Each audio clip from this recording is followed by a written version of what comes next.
Boa tarde a todos. Olha, acho que o lanche não foi tão bom assim. Boa tarde. Obrigado, muito bom. Então vamos dar continuidade ao nosso evento que está sendo tão produtivo, tão rico de informações, de reflexões. E temos aqui já várias perguntas, né, com base nas colocações que os palestrantes aqui, o Geraldo Campetti e a Simone fizeram anteriormente. E a primeira pergunta, então, sem muitas delongas, seria para o Geraldo. Se Jesus disse, siga-me, por que cada vez mais estamos vendo menos pessoas dentro dos templos, casas espíritas, igrejas? Enfim, a percepção da pessoa aqui. Ok.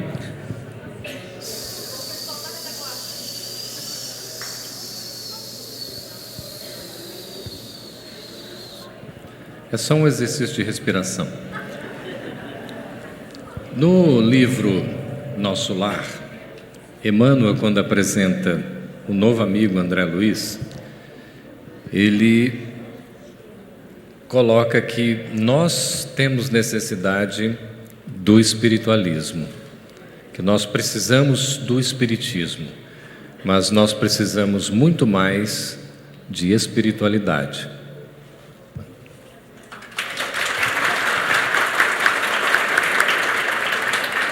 É a mesma coisa, estamos aplaudindo Emmanuel, André Luiz, Chico Xavier. E a gente verifica como também é importante a questão da religião e da religiosidade. Muitos de nós religiosos temos menos religiosidade do que muitos que não são religiosos. Então, o importante é a nossa religiosidade no sentido do quê? De nós estarmos conectados. Então, o convite nós temos. Quando Jesus convida o jovem rico, foi um desafio para ele. O convite era exatamente para que ele se desapegasse do maior interesse que ele tinha. O maior interesse dele qual era? Era participar de uma competição. Ele era desportista. Ele era um indivíduo jovem, bonito, talentoso, que ia participar de uma competição de biga. Isso é narrado por Amélia Rodrigues no Primícias do Reino, e depois voltaria. Aí Jesus falou, o convite é feito agora para você. Ele não aceita e acaba acontecendo o quê? Vamos ler o capítulo do livro que a gente vê, o final é impressionante. Mas aqui, por que a gente ainda tem essa dificuldade toda? Não é a questão das nossas casas estarem cheias. O Espiritismo não se preocupa com o proselitismo, nunca se preocupou. O que nós precisamos ter é os nossos corações efetivamente tocados para a transformação interior, para a reforma moral, para a renovação íntima, que esse é o objetivo do Espiritismo, como a gente vê no Prolegômenos de O Livro dos Espíritos. O Espiritismo surgiu para promover a regeneração social da humanidade, e isso se dá através da transformação íntima de cada um de nós. É o convite que a gente tem. Não nos preocupemos tanto se as nossas casas poderiam estar abarrotadas, porque tem tanta necessidade de fato, mas cada um tem o seu tempo. O importante é que a gente tem que se ocupar com quem estamos aqui e orar por aqueles que por uma eventualidade não puderam estar conosco. Aqueles que estamos aqui precisamos aproveitar 100% da oportunidade e compartilhar isso depois com os nossos irmãos, sem a gente forçar. Sem a gente ficar pensando, inclusive, na transformação do outro. Vamos trabalhar a nossa renovação íntima, que o caminho é esse. Muito bom.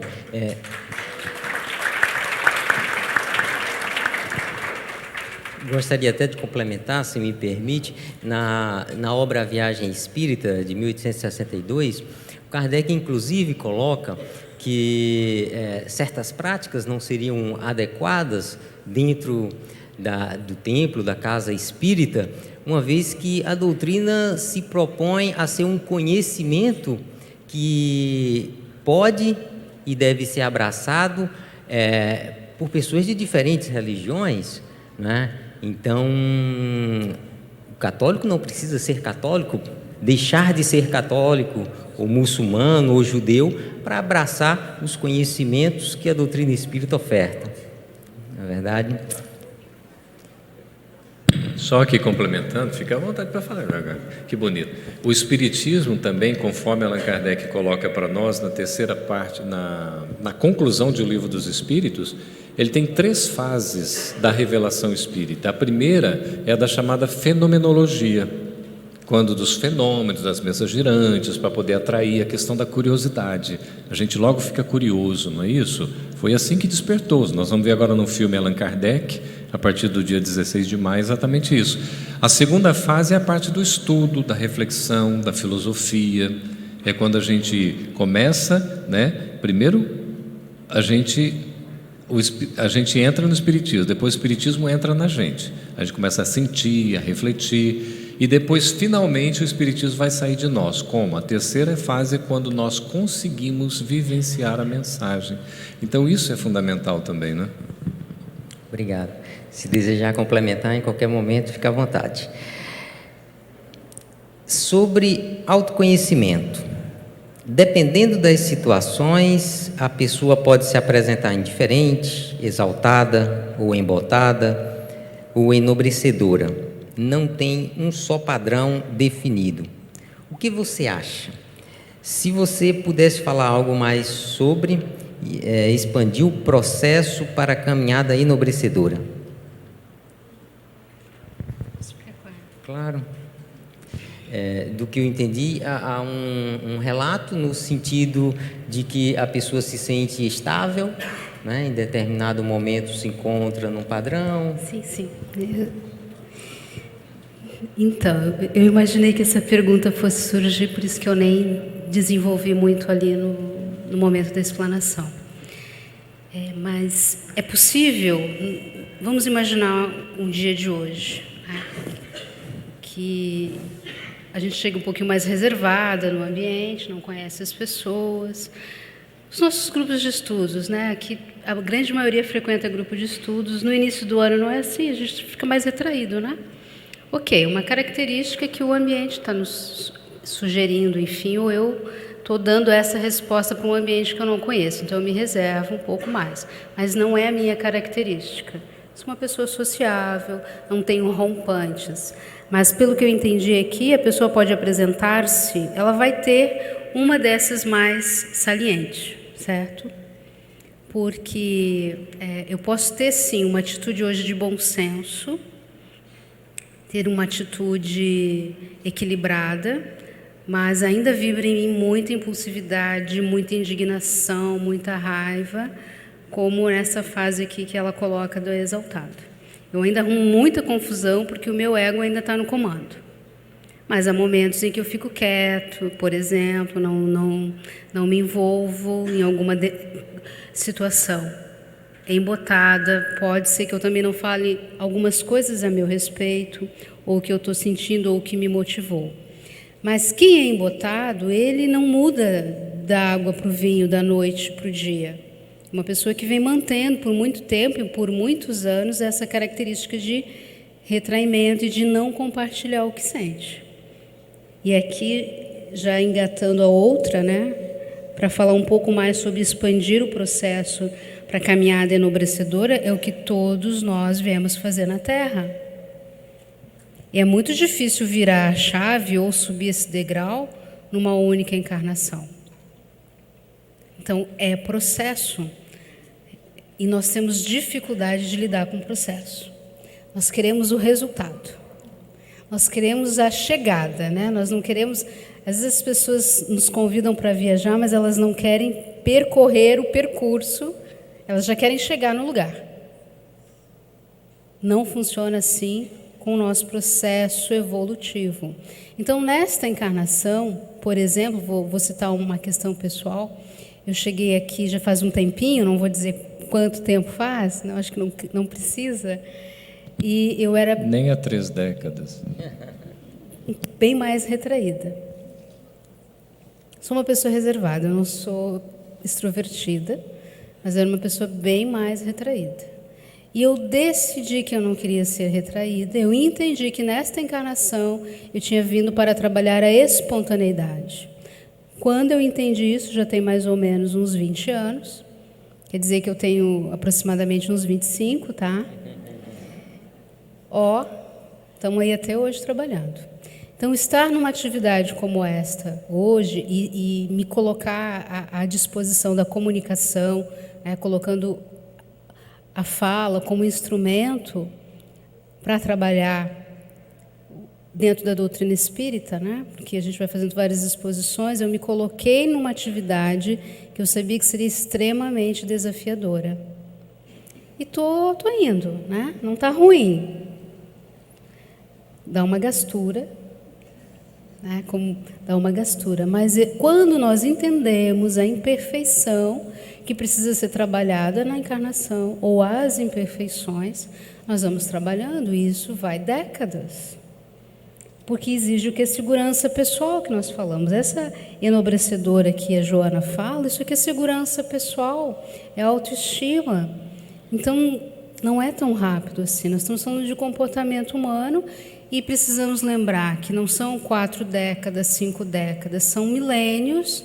A personalidade do espírito, ela vem sendo trabalhada há muito tempo.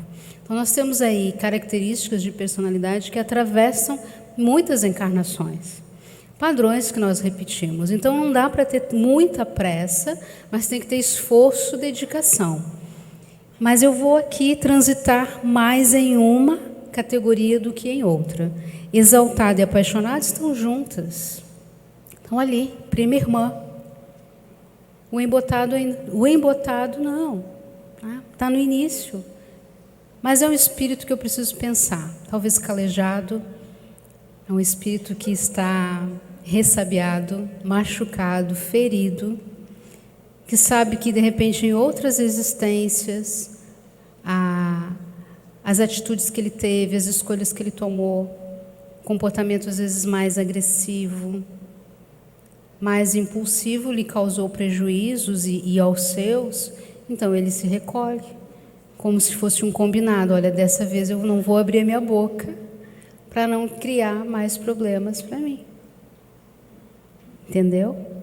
Então, eu não sei se explico ou se complico, mas não tem receita, como eu falei ali, eu não tinha vindo trazer receita, a gente mostra algumas coisas que funcionaram, os autores espirituais nos apontam caminhos, e a escolha e o movimento é meu. Algumas pessoas, em muito pouco tempo, que são obstinadas, determinadas, viram, né, a chave de um comportamento, consolidam aquilo e vão embora. Outras precisam de 2, 3, 4, 5, 6, 7, 8, 9, 10 existências para conseguir fazer um movimento diferente, vibrar e ter um padrão de comportamento diferente. Então, é processo. Evolução é processo. Maturidade é processo. Simone, me permita refletir um pouco mais sobre essa questão das oscilações, né, de personalidade. É natural que quando a gente adentra a casa espírita, quando a gente passa a estudar uma filosofia que dá nortes morais muito sólidos, como a doutrina espírita, e me corrija se eu me equivocar, é natural que a gente tenha uma tendência a querer colocar isso em prática, né? Após leituras de obras, ou mesmo você assiste a palestra de Isaías Claro, sai com aquela vontade de dar bom dia, boa tarde, boa noite, né? Enfim, isso parece muito natural. Porém, nos diversos momentos de dificuldade, o homem velho retorna. E você fica oscilando entre comportamentos, digamos, mais adequados, mais ajustados, e de repente você tem a recaída, né, em certos tipos de outros comportamentos agressivos, ou violentos, ou mais impertinentes. Seria normal. Do ponto de vista da psicologia, do ponto de vista da própria natureza humana, uma indagação, na sua visão. Bom,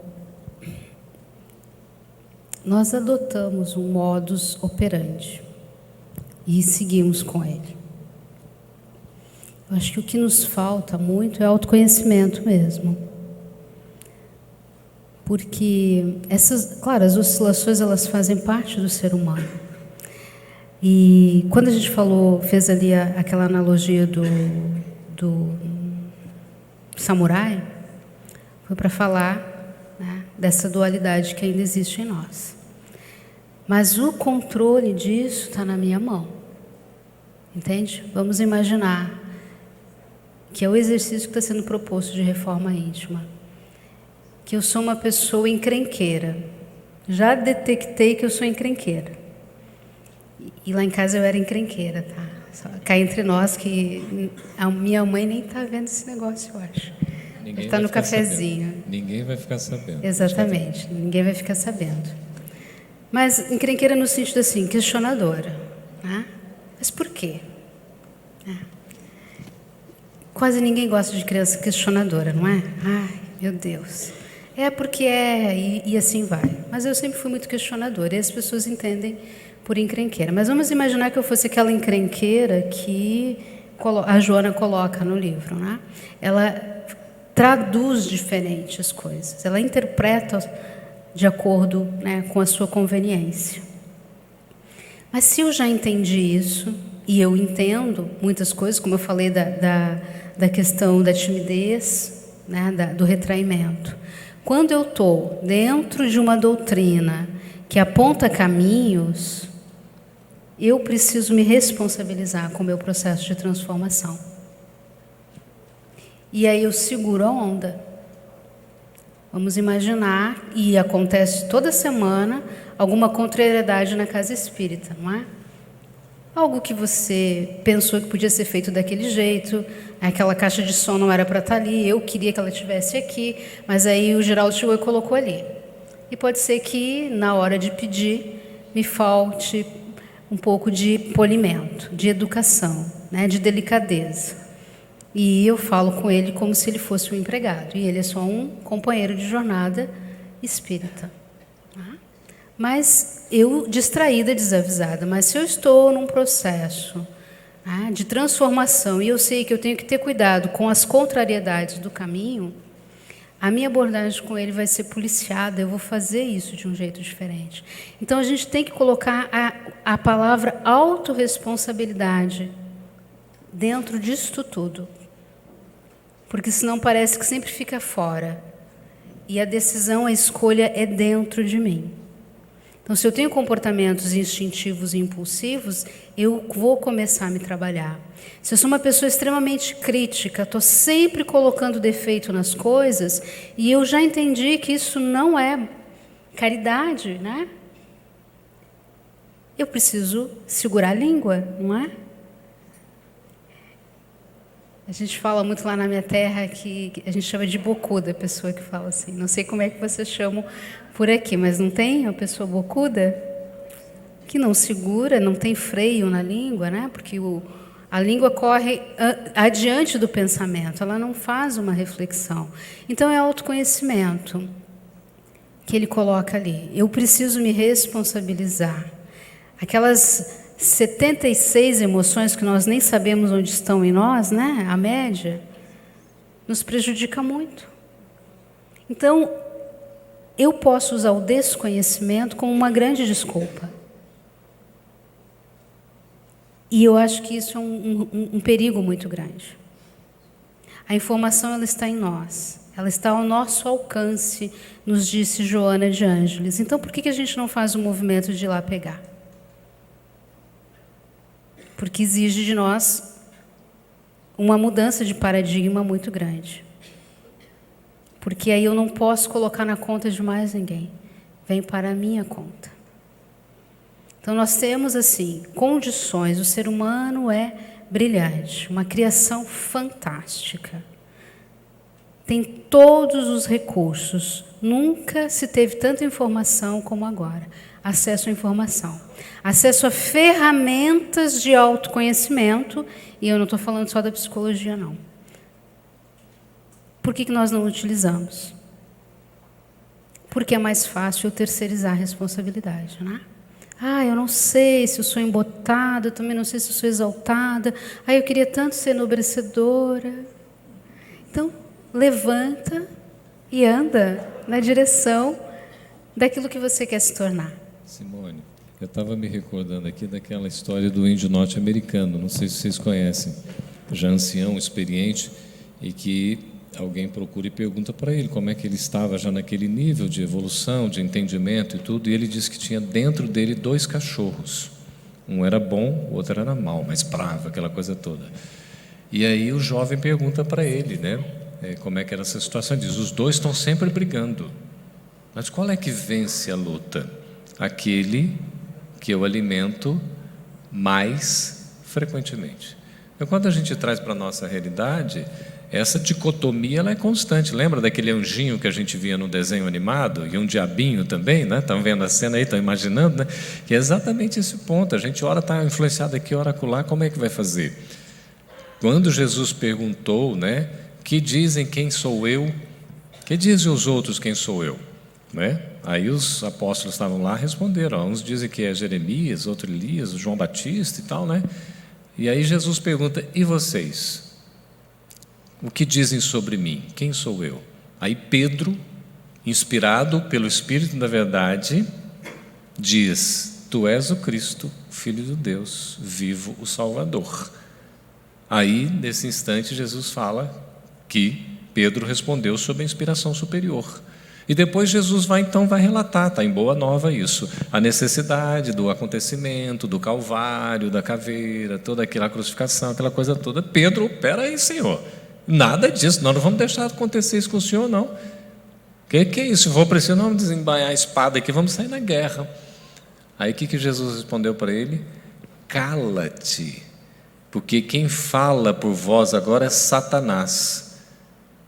Ora, uma ocorrência absolutamente distinta da outra, de um minuto para outro praticamente. A sequência foi assim, logo em seguida mesmo. Então veja, o próprio Pedro, que foi tomado como a base, Pedro, tu és pedra, e sobre esta pedra edificarei minha igreja. Ele tinha esse comportamento dicotômico. Aliás, eu me identifico muito com Pedro na parte em que ele ainda era inferior, né? Aquele negócio todo raivoso, tal. Na parte que ele já tinha superado, ainda não. Mas acho que está próximo de nós. Nós temos essa dicotomia comportamental e a gente precisa trabalhar isso, né? O tempo todo é vigilância, é oração, é disciplina, é acompanhamento, sem tortura, sem massacre, sem consciência de culpa, sem autocompaixão e sem autopunição. É o que Joana de Ângeles fala no capítulo 3 do livro Autodescobrimento, quando vai, aliás, do homem integral, quando fala de autodescobrimento no capítulo 3 desse livro, ela coloca que a necessidade de nós termos uma consciência de responsabilidade. Não é nem a autopunição, nem a autocomiseração. É nós termos a responsabilidade, aí sim assumir e seguir em frente. Muito obrigado. Para o Geraldo, a obsessão pode acontecer na infância? Poderia falar um pouco sobre isso? Pode acontecer na infância. Eu queria recomendar um livro da dona Sueli Caldas Schubert, estudiosa do Espiritismo. Está exatamente com esse título aí, a obsessão na infância. Deve ter 1 ou 2 exemplares aí. Aproveitando a deixa da livraria, eu queria fazer uma solicitação que, por favor, quem tiver condições, não saia sem livro daqui. Adquira um livro, pelo menos, se tiver condições. Se não tiver, aí tudo bem. Mas por que a gente fala isso? Porque é uma forma da gente auxiliar na divulgação da doutrina espírita, tá certo? Então tem esse livro da Sueli exatamente sobre esse assunto, não é? Foi feita uma pesquisa recentemente organizada pela Federação Espírita Brasileira, que queria tratar da mediunidade na infância, como é que era. Aí se sentiu o processo de influenciação obsessiva e, mais do que isso, Célia, a questão da forte influência em crianças com tendências suicidas. Então a pesquisa foi para uma nova vertente, uma outra vertente, que hoje nós temos muitas crianças se suicidando, muitos adolescentes, muitos jovens também, não é? Então há muita influência na criança sim, mas a gente precisa levar em conta que a criança ela tem uma proteção especial também. Ela tem o seu espírito protetor que está vigiando, está acompanhando, além dos próprios pais, mas espiritualmente tem essa proteção. E nada acontece por um acaso. O que a gente diz é o seguinte: a obsessão é uma influência persistente de um espírito que quer prejudicar outro. Quando o espírito ele influencia uma criança, ele não está vendo a criança ali reencarnada na sua fase, no seu período de faixa etária. Ele não está considerando, ele está considerando o espírito, o indivíduo que foi e continua sendo o seu inimigo. Por isso que então ele está cobrando de certa maneira. Por isso que é bom o estudo que o Espiritismo nos proporciona para, assim, alargar o nosso entendimento. Então é muito importante a criança ser levada às aulas de evangelização. A evangelização da criança, o jovem também. Na casa espírita a gente tem essa oportunidade. Os próprios pais fazerem um evangelho no lar. A gente está preparado também com estudo na casa espírita, frequentar, assistir palestra, tomar passe, tudo um trabalho de fluidoterapia que vai auxiliar muito nesse ambiente. E podemos ter certeza de que a criança é muito mais sensível, porque ela percebe a realidade do outro lado da vida de uma maneira espontânea, natural, né? Inclusive com seus amigos, né? Os amiguinhos invisíveis. A gente não enxerga, mas elas estão enxergando normalmente. Então, todo um cuidado que a gente precisa ter. E essa influência, quando contundente, pertinaz, ela continuar, naturalmente tem que se ter os tratamentos adequados. Nunca se afastar de um trabalho sério, da perseverança, da oração, de um ambiente equilibrado, que a tendência é que as coisas vão se melhorando gradativamente.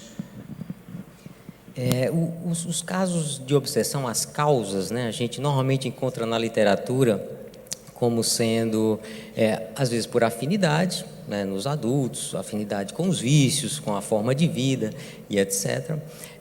Às vezes a obsessão se dá em razão da oposição ao trabalho no bem, né, que a pessoa, um grupo de pessoas assumiu, e também em razão da antipatia, do ódio, em razão da existência anteriores.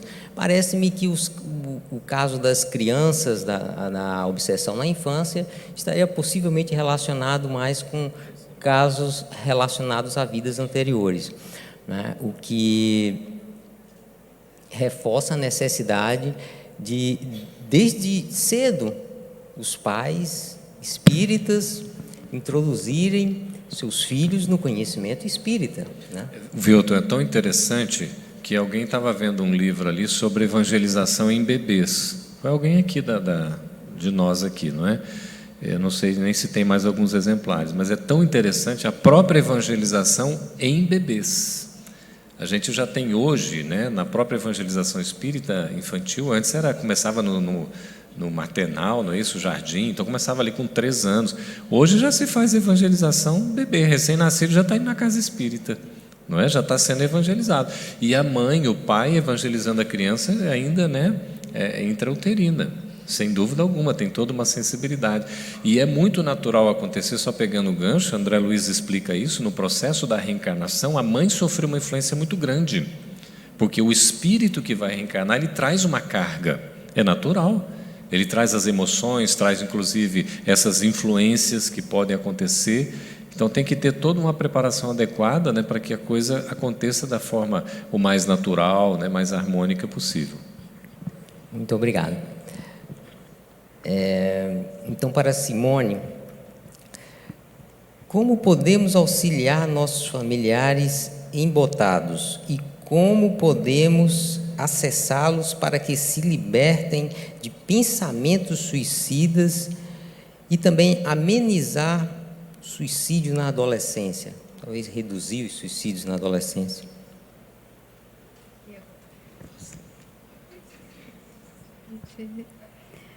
Mais difícil que o Enem. Concurso público está nesse nível aqui. O pessoal gostou do embotado. Estou sentindo aí que gostaram do... Estão querendo pegar o embotado no colo, é isso? Estão se identificando com o embotado. Deve ter muito embotado na plateia. Ou ficou algum embotado em casa, né? Mas nós temos... Lembram ali aquela saudação que foi feita? Que falava da aceitação e do respeito? Muito importante isso nesta questão aqui.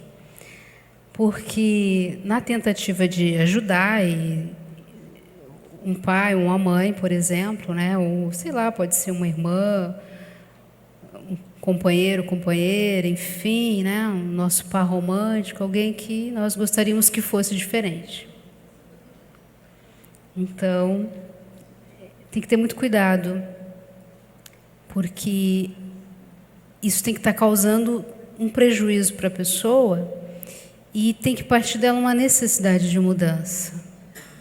Porque eu também não posso forçá-la a se transformar naquilo que ela não quer, não está pronta, não sente necessidade.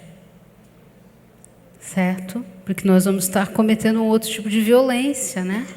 A sua individualidade e agravando até aquele relacionamento, porque os embotados são muito rejeitados. A sociedade gosta do extrovertido, do brincalhão, não é? Daquele que chega chegando. Então a gente precisa olhar este embotado, este que está retraído, que está fechado, tá? Em si mesmo, como um espírito, como foi colocado aqui, que está se protegendo de alguma coisa, e encorajá-lo a ter mais confiança. Então, como é que a gente pode auxiliar? Auxiliando, ajudando ele e inspirando ele no processo de transformação que eu também estou fazendo. Porque eu não posso indicar um caminho que eu não percorri. E aqui a gente observa, ainda pegando a questão da evangelização, os pais mandam os filhos e muitos não vão, não frequentam. E eles não inspiram um caminho, porque eles também não passaram por aquele caminho. Então eu posso sugerir para um familiar ferramentas de autoconhecimento, posso falar com muito entusiasmo do caminho que eu escolhi, que foi o Espiritismo, dos benefícios, da transformação que ele fez em mim e que pode ser uma excelente ferramenta para a transformação dessa pessoa. Mas ela tem que querer. Isso é importante. Então nós estimulamos, mas nós vamos até um pedaço do caminho, depois a pessoa precisa percorrê-lo por ela mesma. É ela que precisa ir em direção à vida. Então, quando nós temos alguém na família um pouco mais embotado, que não interage, é muito desafiador. Nós temos muitos jovens, aqui tem a questão do adolescente, né? Nós temos muitos jovens que, se você não puxa uma conversa, ele não conversa com a gente. Se você não faz indagações, não provoca um diálogo, ele fica na dele com um fonezinho no ouvido. Não é assim? Conhecem algum adolescente assim ou só eu que conheço? Nossa! E aí haja repertório de perguntas para tentar uma conexão, às vezes, com quem naquele momento não quer. É muito desafiador a gente conseguir conectar as pessoas, mas eu preciso tirar dali também, né, um aprendizado. E agora, no intervalo, eu estava ouvindo as pessoas falando, aquela técnica de olhar no olho, como foi importante. Então, tem que ter uma conexão para conseguir inspirar, porque eu não posso obrigar ninguém a ir a um lugar que ela não queira ir, mas eu posso deixá-la com curiosidade, morrendo de vontade de me acompanhar. Se eu souber, instigá-la e dizer, olha, esse caminho, deixá-la curiosa do caminho da transformação. Então, aquela transparência que nós colocamos ali, a fala de Jesus, que nós seremos reconhecidos por muito nos amarmos, tem que começar dentro de casa. Dentro de casa eu inspiro as pessoas e eu digo, por que Jesus é meu guia e meu modelo? Porque se eu não apresento também Jesus para esse familiar, não estou convencida de que ele é um guia, um modelo, como é que eu vou chamá-lo para percorrer esse caminho comigo? Ele não vai vir. Então, qualquer parente, qualquer familiar que tenha um desafio para ser vencido, às vezes um pouco maior, que a gente observa, ele é convite primeiro para a minha transformação pessoal, para depois, quem sabe, nós conseguirmos de alguma maneira ajudar. Então é comum a gente ver a mãe que vai para a casa espírita, o pai que vai e o adolescente ficou, não é? A esposa que vai, os filhos que vão e o esposo ficou. Ficou em casa, não é o momento, ainda não está pronto. A questão do suicídio na adolescência, você quer falar? Tá tão gostoso ouvi-la, né? Que a gente quer continuar ouvindo, né? É só do começo você continua. A questão, as pesquisas estão demonstrando que o suicídio está aumentando cada vez mais. E nós temos como ajudar das formas as mais simples possíveis, porque é como ajudar. É nós termos o interesse pelo outro. Os pais estarem efetivamente presentes não significa estar o tempo todo, 24 horas por dia, porque nem o jovem tem esse tempo. Mas é a qualidade do tempo que a gente doa aos nossos filhos, aos nossos jovens, da gente estar próximo efetivamente, se interessando pela vida deles, percebendo inclusive no comportamento determinadas coisas sutis que vão acontecendo, que podem levar ao comportamento e depois ao suicídio. Então nós temos que estar observando, acompanhando, presentes, perguntando, questionando, se interessando pela vida deles, participando o máximo que seja possível, para que eles percebam que eles têm valor, que eles têm importância. Não é a quantidade, mas é a qualidade. Fazemos o máximo possível de coisas juntas com os nossos filhos, quando nós temos oportunidade de compromissos que sejam comuns. Se não tem uma programação, criar uma programação determinada para estar acompanhando, para saber o que está acontecendo. Observar se o filho, por exemplo, ou o jovem está muito isolado, se ele fica muito no mundo dele propriamente, se está atravessando algum problema, se está angustiado, às vezes começa a se desinteressar por tudo, aí já é um início de uma depressão que pode levar ao autossídio. E muitas vezes, como por exemplo aconteceu em Brasília, uma jovem que se lança da Universidade de Brasília, de uma torre d'água, ela deixou pistas na internet. Ela foi lançando, e em dado momento ela escreve um recado que ela não gostava dela mesma, e que ela não adiantava ir para lá ou para cá, que ela ia encontrar com ela mesma e ia ficar insatisfeita. Então ela decidiu abandonar tudo. Olha só, se uma pessoa dessa, como tantas outras existem, se tem um conhecimento da espiritualidade, se tem a informação de que isso não vale a pena, porque na verdade, depois do outro lado, o autoencontro é inevitável, não tem como fugir. E aí vai inclusive como o nosso Isaías deu o exemplo aqui, de que boa parte dos que estavam para se suicidar, no momento, a pesquisa que foi feita, se arrependiam do ato. Quer dizer, se a gente puder ter elementos para poder evitar, é muito importante. E eu quero relatar para vocês que uma vez no ambiente de trabalho houve uma palestra sobre essa questão do suicídio, porque nós tivemos um suicídio no ambiente de trabalho. A pessoa se lançou do 5º andar. A partir daquele momento a gente criou um grupo espírita dentro do ambiente de trabalho. Já tinha a parte evangélica, tinha as missas, aí fizemos um grupo espírita. E conversávamos, sempre que fazia o aniversário, o pessoal evocando, conversando sobre esse tema, que geralmente a gente foge dele. É uma epidemia silenciosa, ninguém quer muito falar. Então hoje a gente está precisando desmistificar isso, é preciso falar abertamente sobre o suicídio. E dizer com todas as letras que o suicídio não é um ato heróico, que o suicida não é um ser vitorioso. Mas também nós não precisamos acusar para dizer que o suicida é um fracassado, porque o próprio fato de já ter essas tendências vão levando às fragilidades que qualquer um de nós pode ter. E às vezes está muito mais próximo de nós do que a gente imagina. Então nós temos que ter um processo de educação, de interessar-se pelo outro, de ver, de dizer com clareza o que o Espiritismo coloca. Não condena, não julga, mas traz o quê? O acolhimento. Não há, por exemplo, 2 suicídios da mesma forma.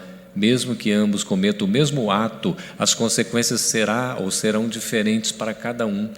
Porque até os atenuantes são considerados no caso do suicídio. Por isso a oração é muito importante. Não é como alguns irmãos nossos que dizem: suicidou, não ore porque já vai para o inferno. Pelo contrário, todos nós temos salvação, entre aspas, e muito mais esses nossos irmãos frágeis precisam desse apoio. Eu me recordo que há décadas eu tive a oportunidade de ter um contato com um rapaz que ele trazia para nós o olerite. Vocês sabem o que é isso?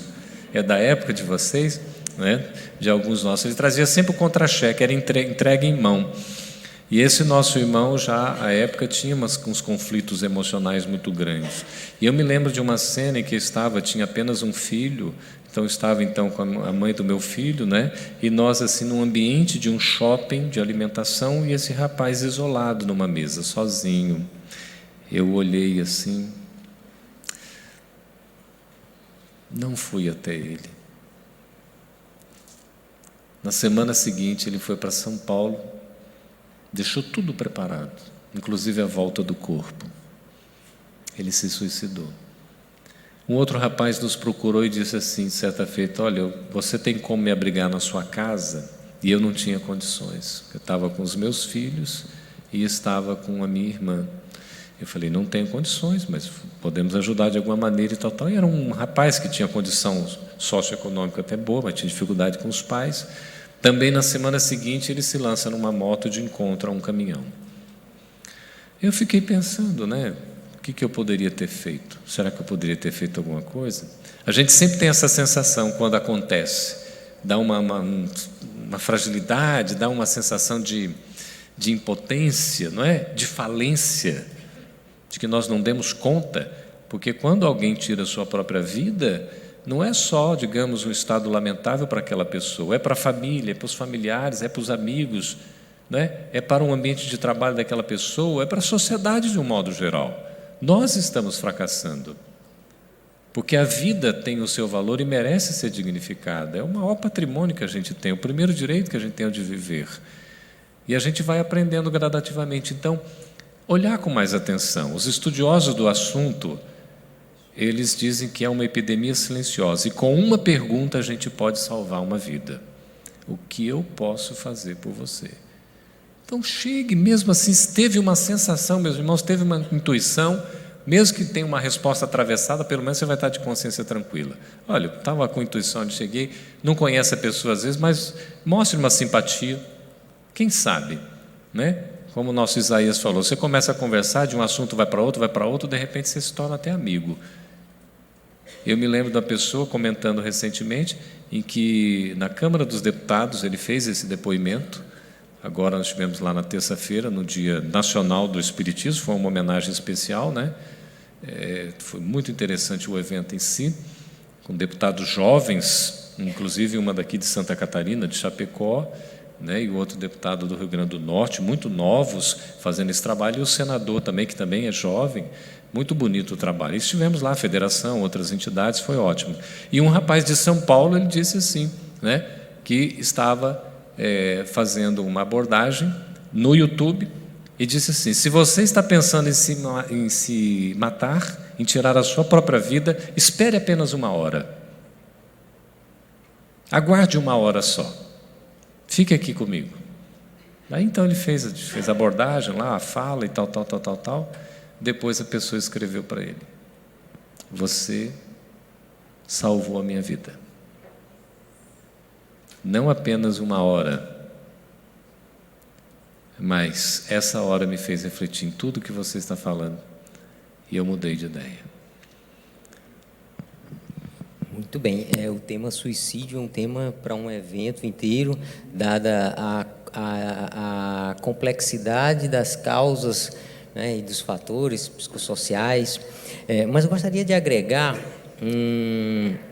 um elemento que, embora nós espíritas não façamos proselitismo, no sentido de estar com o interesse de converter outras pessoas ao nosso modo de pensar, mas eu imagino que há ocasiões e momentos que, mesmo para aqueles descrentes, a gente não pode deixar de expor a perspectiva espírita, porque nós temos autoridade, por estudarmos a temática, temos autoridade para falar que a vida prossegue, e esse é um argumento forte, gerar essa dúvida de que, olha, a coisa pode continuar, você está tentando se livrar de sofrimentos, de problemas, mas pode continuar com mais problemas ainda, porque sem o corpo e com a consciência e existindo ainda, né?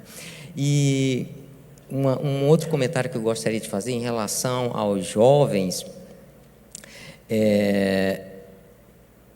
os pais espíritas, eu entendo que é um grave equívoco pensar em deixar para o jovem decidir, né, a infância, se vai ou não para a evangelização infantil. Nós temos de apresentar o conhecimento espírita, e aí sim, na idade adulta, ele naturalmente vai fazer as suas escolhas, né? Mas não podemos deixar de dar esse encaminhamento. A minha filhinha, ela tem 1 ano e 4 meses, né? Antes mesmo da concepção, eu já brincava com a minha esposa, ó, se vier reencarnar, já venha sabendo, quem vier, que vai participar dos eventos espíritas. Estava hoje aí atrás, né? Vai participar, vai estudar e vai conhecer a doutrina espírita. Depois pode abraçar qualquer filosofia.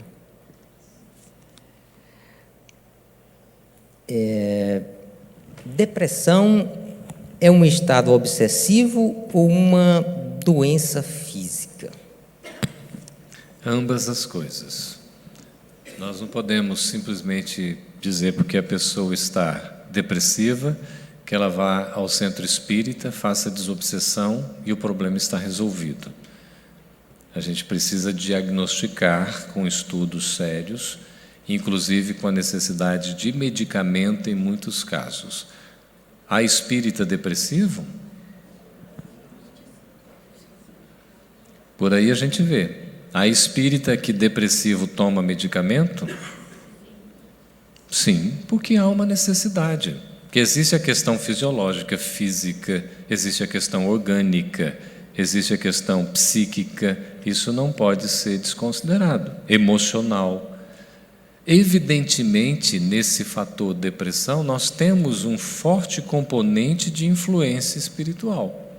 Aí entra, muitas vezes, a obsessão. Então, se aproveita de uma fragilidade em que o indivíduo já está desanimado, desalentado, desestimulado, desgostoso, olha quantos des, né? Aí ele chega a um ponto de desistir, está numa depressão, fica tudo mais simples para o espírito obsessor. Aí você vai ver, Campete, mas o que acontece? O próprio espírito pode estar influenciando para ele chegar nesse ponto. Então é muito sutil a gente perceber a diferença. De qualquer maneira, a recomendação, só para ser objetivo aqui na resposta, é que se avalie, faça o diagnóstico e veja, olha, a necessidade de acompanhamento médico, terapêutico, psicológico, eventualmente psiquiátrico, se veja com muito cuidado isso, veja um profissional competente, de preferência espiritualista, né?